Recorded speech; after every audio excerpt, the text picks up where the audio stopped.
अस्सलाम वालेकुम my dear friends, welcome back to news world. कैसे हैं आप सब? आई होप अल्लाह के रहम करम से आप सब खैरियत से होंगे।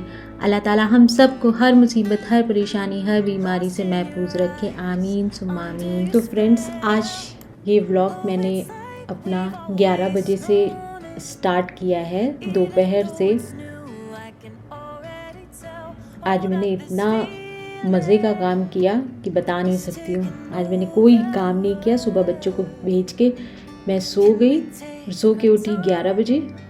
उसके बाद ब्रेकफास्ट करके सीधे मैंने खाना चढ़ाया, क्योंकि बच्चों के आने का टाइम भी हो जाएगा। वो भी 1:30 बजे तक आ जाते हैं, 1:45 तक। तो आज मैं लंच में बना रही थी आलू गोश्त। और ये कपड़े कल मैंने जितने भी वाइट कपड़े थे वो सब वॉश करके डाले थे, तो इनको भी मुझे तय करना था। आज मैंने क्या मज़े का काम किया वो मैं अभी आपको आगे चल के बताती हूँ। इतनी बड़ी बेवकूफ़ी करी। आजकल मेरे पैर में प्रॉब्लम है, तो मुझे काम वाम में दिल लग नहीं रहा है। बस मैं ऐसे वैसे ही काम कर रही हूँ। वाइट कपड़े जनरली मैं अलग ही धोती हूँ, ताकि किसी इत्तेफाक से भी अगर किसी एक कपड़े का कलर छूट जाता है, कभी कभी ऐसा होता है, तो सारा वाइट कपड़ा ख़राब हो जाता है। तो इट्स बेटर कि वाइट को हमें सेपरेट ही धोना चाहिए। तो साथ साथ मैं आपको एक ये टिप भी दे दूँ। ये अक्सर होता है ना, सॉक्स हम धो के रखते हैं तो मिक्स हो जाते हैं, एक इसका एक उसका हो जाता है। तो इस काम को इजी बनाने के लिए सिंपल से ये है, बहुत से लोगों को पता भी होगा, लेकिन जिन्हें नहीं पता है उनके लिए मैं ये बता रही हूँ। ये 2 सॉक्स को, एक पेयर को लेके इस तरह से रोल कर दें, और रोल करने के बाद ये जो नीचे का पोर्शन है ये इसके ऊपर कर दें। तो ये सॉक्स हमारे बदलेंगे नहीं, जो पेयर है वो सेम रहेगा। तो मैं हमेशा जनरली सॉक्स इसी तरह से रखती हूँ। इस तरह से आप रखें तो बहुत इजी होगा। अदरवाइज़ सॉक्स हमेशा बच्चे निकालते हैं तब तो ज़रूर एक इधर एक उधर सब मिक्स हो जाते हैं। तो इस तरह से मैं रख देती हूँ। बहुत से लोगों को ये तरीका पता होगा ऑलरेडी, वो इसी तरह से रखते होंगे, और कुछ ऐसे भी होंगे जो शायद ये फ़र्स्ट टाइम देख रहे हो इस तरह से रखना, तो उनके लिए चीज़ें बहुत इजी हो जाएंगी। मैं कई बार सोचती हूँ मैं ऐसी टिप्स एंड ट्रिक्स वाला वीडियो बनाऊँगी। मैंने ऑलरेडी 1-2 बार बनाया भी है, लेकिन अभी जो है ना, मुझे बिल्कुल भी टाइम नहीं मिल रहा है। तो बस मैं अपना डेली का रूटीन शेयर कर रही हूँ, और वो रूटीन में भी मोस्टली आजकल हॉस्पिटल विज़िट ही है। तो ये बच्चों का आने का टाइम हो गया, उनको लेने के मैं बाहर जाती हूँ। बस वाला बाहर इनको ड्रॉप कर देता है, लेकिन आजकल मैं बाहर भी नहीं निकल रही हूँ कि कौन वेट करे। बस आने से पहले दरवाज़ा खोल के 1-2 बार चेक कर लेती हूँ, और आने के बाद तो फिर ऐसी स्टोरी शुरू होती है कि यूनिफॉर्म भी नहीं चेंज किया गया, पूरे दिन का रूटीन बताया जाएगा, क्या हुआ क्या नहीं हुआ। लेकिन ये अच्छी चीज़ भी है ना कि बच्चे आके पूरा दिन का वहाँ स्कूल में क्या हुआ सब कुछ शेयर करते हैं। तो आपके साथ इतने फ्रेंडली होंगे, तभी आपके को अपनी हर बात बताएंगे। तो बहुत ही अच्छा लगता है कि पूरा रूटीन हमें पता चलता है कि आज स्कूल में क्या हुआ। और हमें रहना भी उन लोग के साथ ऐसे ही चाहिए ना, कि वो अपनी हर एक चीज़ हमारे साथ शेयर करे। हमारे यहाँ तो यही है, पहले हाफ एन आवर 45 मिनट्स बैठ के पूरी डिटेल बताई जाती है, और उसके बाद फिर यूनिफॉर्म चेंज होती है। अब मैं बार बार कहती हूँ अच्छा पहले यूनिफॉर्म चेंज कर लो, फिर बात करते हैं, लंच करते करते बात करते हैं, लेकिन नहीं, पहले बात बाद में लंच। तो ये पूरी आज की स्टोरी सुनने के बाद मैंने दिया लंच। और जब मैंने लंच दिया तो फिर मुझे पता चला कि आज जो मैंने आलू गोश्त पकाया है उसका गोश्त ठीक से गला ही नहीं। ये लोग बोल रहे हैं कि ये मम्मा कैसा बना है, ये तो टूट ही नहीं रहा है। तब मैंने चेक किया तो देखा कि वाकई वो ठीक से गला नहीं है। मतलब कभी कभी ऐसा होता है कि जब आपका मन ना लगे किसी चीज़ में, तो फिर ऐसे ही उल्टा उल्टा काम होता है। अब इसको मुझे वापस से गलाना पड़ेगा। तो अब आलू भी डाल चुके हैं, अगर हम इसे फिर से गलाएंगे तो आलू का हलवा बन जाएगा। तो इसमें से फिर मैंने सोचा कि मैं इसमें से आलू निकाल देती हूँ, और गोश्त को वापस से गला के फिर से आलू डाल दूँगी। तो ये आज मैंने जो बेवकूफ़ी करी है उसकी डिटेल है। इंसान को फिज़िकली फ़िट होना बहुत ज़रूरी है। अगर फिज़िकली फ़िट नहीं होता है, ज़रा सी भी प्रॉब्लम होती है तो पूरी लाइफ डिस्टर्ब हो जाती है, किसी चीज़ में भी दिल नहीं लगता है। अब मैं सोच रही हूँ कि मैं इनको फटाफट से क्या चीज़ दे दूँ। मैंने सोचा कि मैं ऑमलेट बना देती हूँ, वही खिला दूँ, क्योंकि बेचारे भूखे हैं और ये अभी गोश्त गलने में तो थोड़ा टाइम लगेगा। फिर मुझे याद आया कि मेरे पास नगेट्स रखे हुए हैं और फ्रेंच फ्राइज़ भी रखे हैं, तो वही मैं बना देती हूँ। नगेट्स को भी मैं फ्राई नहीं करूँगी, एयर फ्रायर में डाल देते हैं, खुद ही बन जाएंगे। ये टेबल का हाल, आज मैंने सुबह से कोई काम नहीं किया है, सब वैसे ही बिखरा पड़ा हुआ है। इसीलिए बहुत ही अच्छा होता है अगर इस तरह की रेडीमेड चीज़ें थोड़ी सी फ्रिज में पड़ी हो तो इमरजेंसी में बहुत काम आती हैं। ये एयर फ्रायर में 20 मिनट्स में हो जाएगा, 25 मिनट्स में। तो इसको मैंने रख दिया, बाद में मैं थोड़े से फ्राइज़ भी इसी में डाल के बना दूँगी।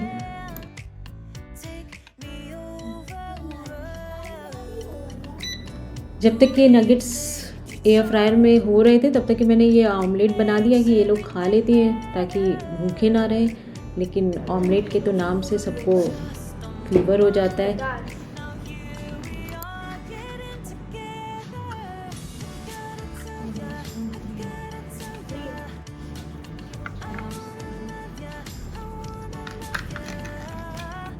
कितना?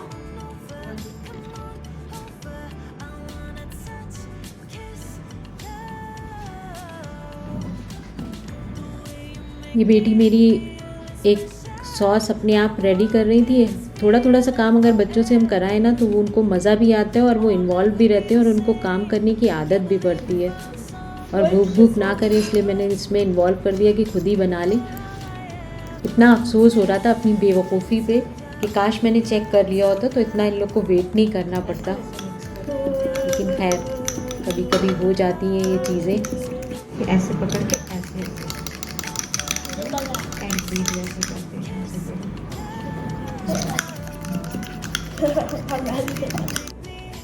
बहुत ही यमी सा ये गार्लिक सॉस मेयोनीज़ के साथ रेडी होता है। इसमें सिंपल योगर्ट लिया है, मेयोनीज़ लिए और ब्रेकफास्ट क्रीम डाला है और ब्लैक पेपर और गार्लिक पाउडर और उसके बाद इसमें ये चिली गार्लिक सॉस थोड़ा सा डाल दिया है। बस एक बार आप इसे ट्राई करिएगा, बहुत ही टेस्टी लगता है। ये कीमा भी मैंने डीफ्रॉस्ट करने के लिए निकाला था कि कल बना लूँगी, ये डीफ्रॉस्ट हो जाएगा। ये मशरूम मैं एक हफ्ते पहले लाई थी, भूल ही गई फ्रिज में रख के। अभी देखा कि ये मशरूम पड़ा हुआ है, इसको भी मैंने निकाल लिया कि इसको मैं थोड़ा सा ब्लांच करके रख दूँगी। फिर जब दिल चाहेगा, जो जी चाहेगा, पिज़्ज़ा या पास्ता या फिर मशरूम मटर की सब्ज़ी देखेंगे क्या बनाते।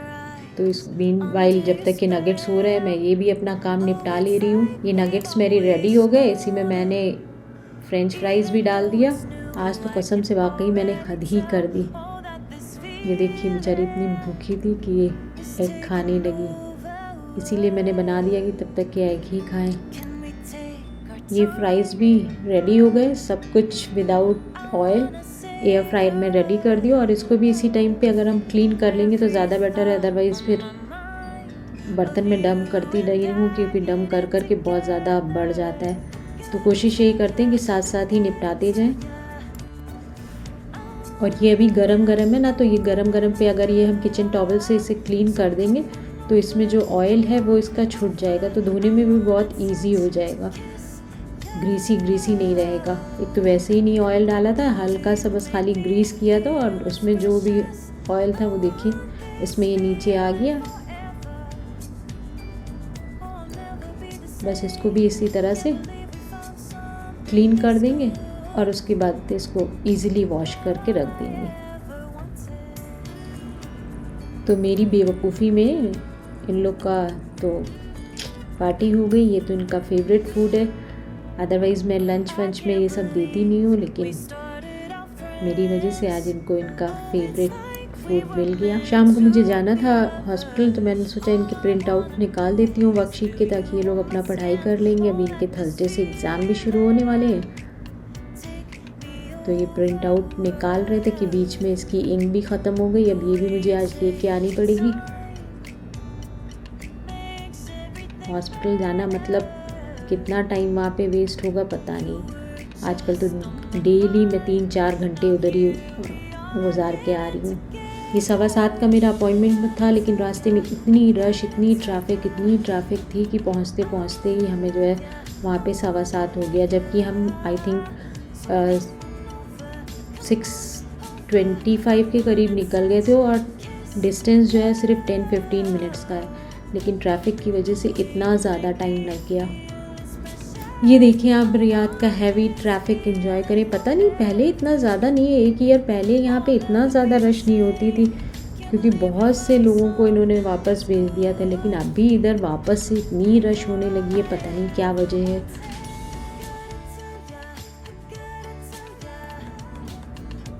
एट लास्ट अल्हम्दुलिल्लाह हम हॉस्पिटल पहुंच गए।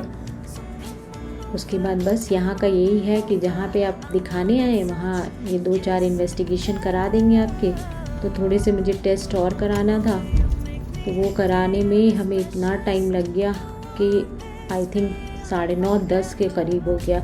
अब ये हम लोग वापस लौट रहे हैं और वापसी में भी अच्छा खासा ट्रैफिक है। ये नहीं है कि इस टाइम पे जो है रश नहीं है, मतलब किसी भी टाइम पे निकल रहे हैं तो यहाँ पे इतना ज़्यादा रश है। अल्लाह ना करे किसी को हॉस्पिटल आना पड़े, मुझे तो बहुत इरिटेटिंग लगता है। वैसे कोई भी खुशी से नहीं जाता है, यहाँ पे सब अपनी मजबूरी में ही जाते हैं। और मैं तो वैसे भी हॉस्पिटल को हमेशा अवॉइड करती हूँ। जब मुझे एक्सट्रीम में कोई प्रॉब्लम होगी तब भी मैं जाऊँगी। पता नहीं मुझे मेडिसिन और हॉस्पिटल से क्या प्रॉब्लम है। बेचारे बच्चों को बिल्कुल भी टाइम नहीं दे पा रही हूँ, उनको अच्छे से पढ़ा भी नहीं पा रहे हैं। कैसे कैसे करके वो खुद ही पढ़ लेते हैं। और आज मैंने फ़ोन करके ये भी नहीं कहा कि डिनर कर लेना। खाना नहीं खाया क्यों? आपको रोज कहना पड़ता है खाना खा लीजिए, तो खाना क्यों नहीं खाया? ये तो गलत बात है। जब हम इतना टाइम, ये तो बता दिया था जब इतना लेट हो गया बाहर नहीं जाएंगे तो खा लेना। लेट हो गया ना, आपसे कहा था कि लेट हो गया बाहर नहीं खाएंगे। कहाँ बेटा, अभी तो 10 बज गया। तो हमने भी सोचा कि हमें इंक लेनी थी, वो भी मैं भूल गई कि चले इंक भी ले लेते हैं और इन लोग को हम डिनर भी करा देते हैं। ये लोग भी थोड़ा हैप्पी हो जाएंगे, वरना 4-5 घंटे अकेले घर में रहना भी टीवी के साथ बेचारे एंजॉय करते हैं। तो खैर खुश हो गए ये, हमने प्रिंटर की इंक भी ले ली। तो ये था हमारा आज का व्लॉग। आई होप आपको पसंद आया होगा। पसंद आया हो तो वीडियो को लाइक कर दीजिए, इसे औरों के साथ शेयर करिए। हमें अपनी दुआओं में याद रखिएगा। फिर मिलेंगे इंशाल्लाह नेक्स्ट व्लॉग के साथ। टिल देन टेक केयर, अल्लाह हाफिज़, bye bye, thanks for watching.